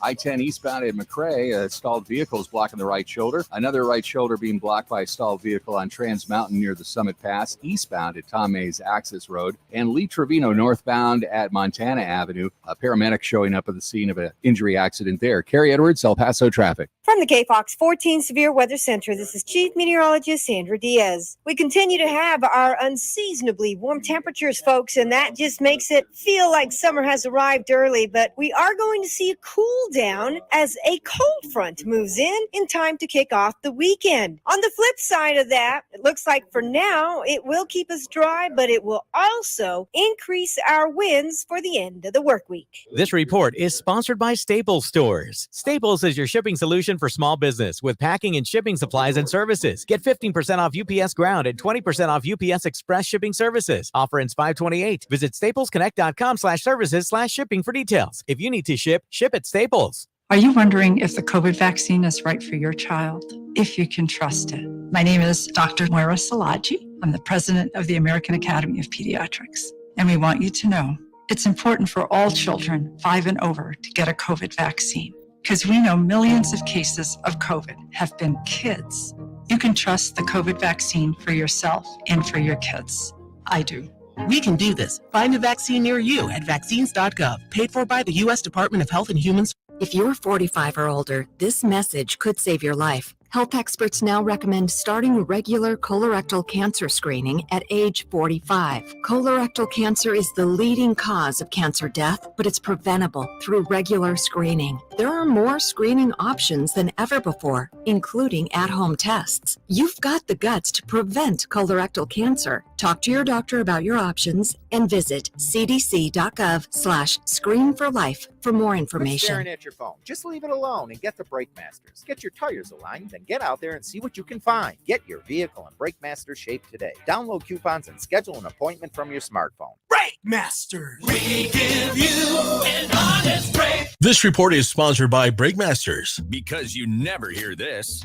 Hey, hon, I'm late. Chris, I am so pleased you missed the beginning of our meeting. Thanks for making me wait, Dad. I talked to a lot of strangers. Check on your commute. Stay informed. Traffic and weather all day. Or you might never hear the end of it. Well, you were late to our anniversary dinner that one time. Yes, how could I forget? El Paso's News Radio 690 KTSM. Text and whatever. Just don't text and drive. Visit StopTextsStopWrecks.org. A message from the National Highway Traffic Safety Administration and the Ad Council. El Paso's News Radio 690 KTSM. Live from the KTSM AM 690 studios, it's Talk El Paso with Andrew J. Polk. To be a part of the show, call 915-544-KTSM or follow on Facebook at facebook.com/Talk El Paso. Now here's your host, Andrew J. Polk. Thank you all so very much for joining us here for Talk El Paso, airing live on News Radio 690 KTSM. I'm your host, Andrew J. Polk. Thanks for tuning in, however you may be doing so. A lot of ways to get at the show here. A lot of stuff we're going to try to cram in before the end of the program here today. Again, you can find us YouTube, Twitter, Twitch, Facebook, all the ways. You can leave us comments if you want to, like Louis Pinato, RJ, Catherine Codry, Andrew Zignorant, and more are doing there. Also dropping those reacts. We do appreciate Calvin Williams, Fred Marquez, Frida Ramey, Monica Cervantes, Robbie Flores, and Flaco Jimenez. A lot of commentary on all these issues here, and that's what we take on every Monday through Friday, 4 to 6 p.m. RD, Cleops, and more a little bit earlier, chiming in there, and Fred Marquez, if I didn't see that already. Louis Bonato saying the nonprofits are facilitating criminal behavior and hastening the degradation of our country. Did I hear Clower and Piven? I mean, I think you're getting the wrong idea here because, sure, if it was a stopping point for those that are sneaking across, those still in commission of a crime, that would be one thing. But for the most part, again, this is being dropped off by law enforcement after the initial law enforcement process has begun here. So, okay, let's go with the alternative then. If this nonprofit community in town didn't exist, we would then be seeing them constantly dropped off on the streets with nothing else to do. The concern kind of Ben was referring to there and defend for themselves / having to have little government agencies doing with this. I mean, I have never much faulted the generosity of El Pasoans in dealing with this because I mean, there may be, I know there's more coordination that has come up in recent years since the last and even previous to that administration. But literally, this is mostly nonprofit community groups, those being supported by generosity and not that much taxpayer dollars. So again, if you got an issue with it, consider the alternative and figure if you like that better, I guess is what I have to say there. I got no stake in them and no involvement with them, but I don't think we're worse off for their existence in this case. But let's go back to those phone lines again. Right now, we do have a Jerry on the northwest side of town here with us. Jerry, thanks for joining us. Well, thank you, Andrew, for taking my call. I hope you can hear me good. Yep. Because sometimes you were cutting out there for a minute. Oh, we got you on the line here. Anyway, anyway, my prayers go out to the people up in New York and in Southern Cal and over in the Houston area where they had a shooting also. Yep. My thoughts and prayers go out to them and their families. This is a horrible situation. And as an NRA member, I think the young man in Buffalo shooter deserves hanging, personally. I would put him either on a hanging tree or the electric chair myself. You know, that's coming from an NRA member. He does not deserve the gratitude of being a citizen with rights to carry guns. With that said, he actually picked that area because of the lack of guns. Yeah. In his manifesto, if you read it, he actually went to there and he scoped out the area and he looked at it and he watched for people carrying guns. And New York is a non-gun friendly state. Correct. So he took that area because of the guns, besides the number of people that were of a different color. So he is a racist. Whether he's a white supremacist or not, I can't tell you that, but I can tell you, according to his manifesto, he is an eco-terrorist, just like the manifesto that the shooter did here in El Paso at the Walmart. He is an eco-terrorist. He aligns more with Raul than any Republican. He talked about fascism, and he talked about being a socialist and a green socialist and people destroying the world and too many people on the earth, and people had to be killed, should be killed to depopulate the earth. That comes from the socialist side of people in the United States, the Socialist Party, not from the Republican Party, but from the Socialist Party. That's where that comes from. And if people are going to be put in jail or held accountable for their words or their rhetoric, we need to start at the colleges, because they are the ones that are producing a lot of these people like this. Greenpeace didn't start in the Republican Party. Neither did ELF. So those started in other parties, and they were not Republican. With that said, I'll let you have it. I'll let you have the mic back there. Yeah, sure thing. No, I get what you're saying there, and I take your point, but I just want to make it perfectly clear. I am not in favor of being held responsible or culpable for incidents like this. Again, there are specific legal basically triggers for this kind of a thing. I've actually literally sat in Supreme Court cases where they have been talking about, it was involving that ever so delightful Westboro Baptist Church, actually, a case involving them, what are considered fighting words or incitements or encouragements of violence. There are standards for this kind of a thing, and expanding that standard to be anything beyond that is not one I'm going to take very highly of. So again, I know we're talking about, we need to hold them accountable as much as they want to hold us kind of standard here, but I want none of it for any side of this, because bringing that in, that just increases that. Well, I don't like what you said, and I think that it's thought police of the highest order. I know we've been talking about that for a minute here ever since the administration brought up a little bit further on that. So none of it.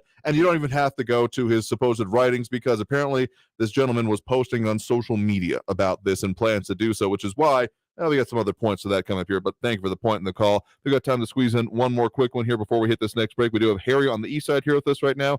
Harry, thanks for joining us. Hey now, El Paso. Hey there, Harry. What's on your mind? Harry, you there? I think we lost Harry. Well, I guess that's the way the cookie crumbles sometimes. If you want to try to call back here a little bit later, we'll try that here. We got time for one more quick one still. I won't make a louder to myself. We do have a Jerry over in Central here with us right now. Thanks for joining us. Are you there with us? This is Johnny. I'll take Johnny, sorry. Wrote the name down wrong there. Johnny, what's on your mind? I was going to ask, I called earlier because I thought the call with Carl Robinson was live. I know you run a tight schedule over 2 hours. I was wondering with the upcoming elections, if possible, you could get some of these people who are running for office maybe to get in and they can take some questions from us constituents. And I was going to ask him, the fact that he was not taking a pay raise. I think that was very admirable. I appreciate that for him. He has an advantage as a retiree, but even so, whatever the reason was, I'm glad he did not take a pay raise. However, I wanted to ask him, although he's on the county side of our government, I wanted to ask him what he thought about our manager that we was talking about a day or two ago about the enormous price deal, the enormous salary they're getting. And I want to say, why can't we pick, if we're going to pay someone that kind of money? We have very intelligent people here in El Paso. We can't pick somebody here now from our own area, because they're always looking every time. I don't care if it's the what do you call it, the college president, or whatever. They spend money looking for someone outside of our area, and they go through all this, checking them out and everything. Then they hire from outside. We have a lot of, I think, very important people in town could have taken those jobs, in my opinion. Raul, buddy, hang in there, buddy. I know everybody's mentioning your name every time, but you have some good and bad points, but that's what we call free speech. That's what I had to say today, Andrew. No, sure thing. And I will say that even though the county got involved in the city manager, there is a county chief administrator that was basically his real genesis started under last time Veronica Escobar was the county judge there. And so that exists. And I want to say that range is in the six figures. I'm not finding that one as quickly right in front of me here. Hasn't been as much at issue, but I want to say that was definitely in the low mid six figures itself there. So there is a similarity, though not quite nearly as much of a focus lately. And one thing that had come up here, I was unsure of it last time we spoke about this specific issue in general on the city manager, but he has rescinded any interest in those offers from that city of Frisco, Texas. So looks like through 2029 is that new timeline we are looking at there. So thank you for the point in the call. We got to take that next break right now. Coming out of this break, we'll tell you we got coming up for you, as well as more things coming on the line here. So stay tuned for more Talk El Paso here on News Radio 690 KTSM. Traffic all day. News Radio 690. An earlier accident, Border Highway westbound at Fonseca has got the left lane blocked. I-10 eastbound at McRae, a stalled vehicle is blocking the right shoulder. An injury accident showing up at Americas Avenue, northbound at North Loop Drive, and an accident reported Global Reach Drive, southbound at Montana Avenue. Carrie Edwards, El Paso traffic. This report is sponsored by Staples Stores. Staples is your shipping solution for small business with packing and shipping supplies and services. Get 15% off UPS Ground and 20% off UPS Express shipping services. Offer ends 5/28. Visit staplesconnect.com/services/shipping for details. If you need to ship at Staples. On the podcast Not Lost, embark on a journey to all the destinations on your bucket list, from Mexico City to Montreal, as strangers become new friends, drinking, dancing, and eating their way through each episode. What comes to mind when we think of Montreal? I definitely think of poutine. Of course. I think of cute guys. They're everywhere. Listen to Not Lost on the iHeartRadio app or wherever you get your podcasts. Brought to you by DuckDuckGo. Protect your privacy online for free with DuckDuckGo. New on Curiosity Stream, the Arctic, frigid, desolate, unforgiving. And without canine companions, early humans never stood a chance. Discover how man and dog learn to thrive together where neither could survive alone in Ice Dogs. Plus, why would a Nazi major be protecting and saving Jews? Against orders, against time, the SS major that sheltered and saved thousands of Jews. It's the good Nazi. Watch now on Curiosity Stream. Annual plans are $20, just $1.67 a month. Visit CuriosityStream.com. This is Matt Crowder live at the gas station on 41st Street, reporting on those skyrocketing gas prices. Excuse me, miss, are you buying less gas now because of the high prices? Oh, I never pay full price for gas anymore. I just use the free Upside app that pays you cash back for every gallon of gas you buy. Wait a minute, are you saying you actually get paid cash when you buy gas with the Upside app? Yes, I get real cash back every time I buy gas. Well, does that actually add up to anything? I've made around $200. Wow. Well, there you have it. Stop paying full price for gas. Download the free Upside app and get real cash back every time you buy gas. This is Matt Crowder Radio News Network. Download the free Upside app now to earn real cash back every time you buy gas. Use promo code DRAG for a $5 bonus on your first tank. You can cash out anytime right to your bank, to PayPal, or an e-gift card for Amazon and other brands. Just download the free Upside app and use promo code DRAG for a $5 bonus on your first tank. That's code DRAG. Comfort Keepers Las Cruces is now hiring. Call 575-521-4400. The most current and comprehensive. Just minutes away at the top and bottom of the hour. And always online at KTSMradio.com. News Radio 690 KTSM. Live from the KTSM AM 690 studios, it's Talk El Paso with Andrew J. Polk. To be a part of the show, call 915-544-KTSM or follow on Facebook at facebook.com/Talk El Paso. Now here's your host, Andrew J. Polk. Thank you all so very much for having joined us here for Talk El Paso. Been airing live on News Radio 690 KTSM. I've been your host, Andrew J. Polk. We have covered a lot of ground here today. I want to tell you a little bit what we got coming up for you later this week here. I know we had some questions about other elected officials coming in. This then, again, thanks to our guest here today, Commissioner Carl Robinson, closing out our coverage of the County Commissioner Precinct 4 race. So just remember to go out and vote. Early voting is going on right now, and then Election Day on the 24th. Coming up for you tomorrow, we're going to be visiting with our news partners over at KFOX 14, Estefania Seifert, and her investigative reports. A lot of questions we've had about some of the recent stories as well, so hoping to get more answers and more discussion about what you can see from them. Otherwise, we'll, of course, keep doing what we do here and talking about the issues that affect us here in the borderland. So some of the other things we're working on for you, more about, some of those supply chain issues, how some of these, let's say you got a diesel vehicle, you might not have seen what those price increases are really doing and costing out there. So we'll have more coverage on that coming up for you in future days here. So I want to thank everyone, truly everyone who has tuned in, called, commented. Even if you're looking to bait me, the debate is important here, and we will always get to it here. Never met a troll that I couldn't cross the bridge of. Is that a phrase? I may have made it up. But anyway, again, we've been doing it all as best as we can. We'll keep doing it every Monday through Friday, 4 to 6 p.m. right here on News Radio 690 KTSM.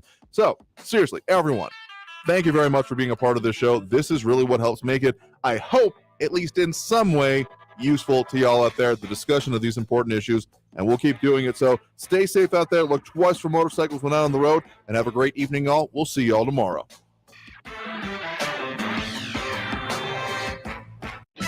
Traffic all day. News Radio 690.